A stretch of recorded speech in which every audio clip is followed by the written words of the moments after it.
Taurus Hardnick was a cook at Crystal's, working minimum wage full-time.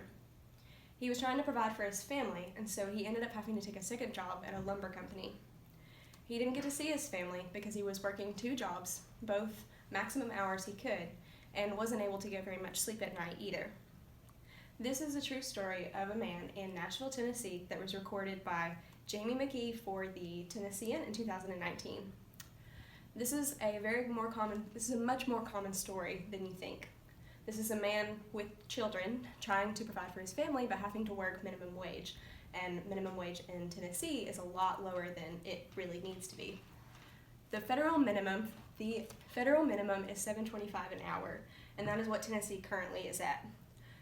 We are requiring for people who could potentially be providing for their children to be working for little to nothing, and also to be working for something that is only slightly above the poverty line. And this is a problem. So let's unpack this a little bit more. First of all, we're going to talk about how the cost of living in Nashville is far greater than minimum wage can provide. Let's compare this to one of the most expensive places to live in the U.S., Seattle, Washington. Seattle, Washington is one of the most expensive places in the world to live. It's for a 450 square foot apartment, according to the Expaciton website, which is a cost of living calculator that is updated by the residents of the city. It is about $1,400 a month to rent a small apartment that is only 450 square feet. And the utilities are about $130 a month. Now in Nashville, Tennessee, that same website recorded that the cost of living for a 450 square foot apartment is about $1,000 a month and $120 for utilities. So that's only slightly less than one of the most expensive places to live in the US and in the world. Now, you might be asking, what is the minimum wage in Seattle, Washington? According to the US Department of Labor website, the minimum wage in the state of Washington is $13.50 an hour. And so that means that the state of Washington is taking into consideration the price of living in their cities and in their state. But according to that same Tennessean article that we heard in the beginning, Tennessee has not raised their minimum wage since 2009. And since then, 29 states have raised it from the federal minimum, from $7.25 an hour. Now, Tennessee was not one of those states. And also, that same article reported that Tennessee had the second highest amount of people that were working for minimum wage at 4.1%. So this is a real problem that needs to be addressed. Now, you may be saying, well, they're not really considered poor, right? Because they're making money and working full time.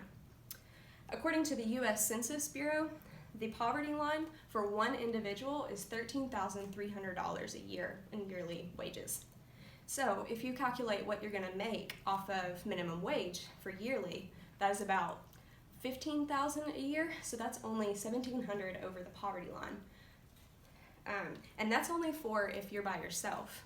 Now, that same website, the U.S. Census Bureau of 2019, reports that if you add one child, that increases, the poverty line increases to $17,677. So you're already $2,000 under the poverty line for someone with a child. So every time you add a child or a dependent, that poverty line increases. And so we're asking for people to work in the state of Tennessee who don't have a college degree. We're requiring them to work for something that is far under the poverty line, basically requiring them to work at the poverty line and provide for their children with that. And it's just like the same article that we saw in the Tennessean in the beginning. This is a more common story than you think.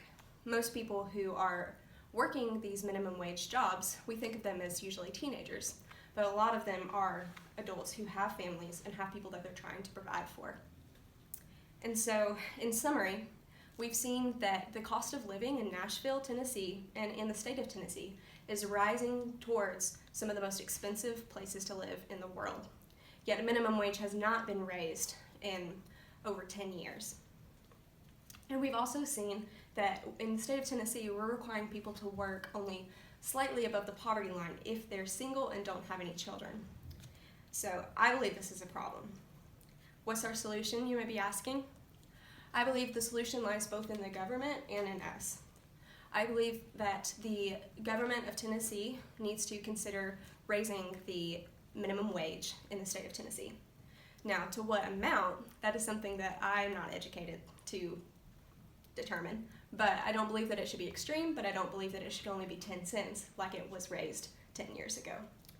I think that we do not need to require people in the state of Tennessee to work for only slightly above the poverty line if they don't have children.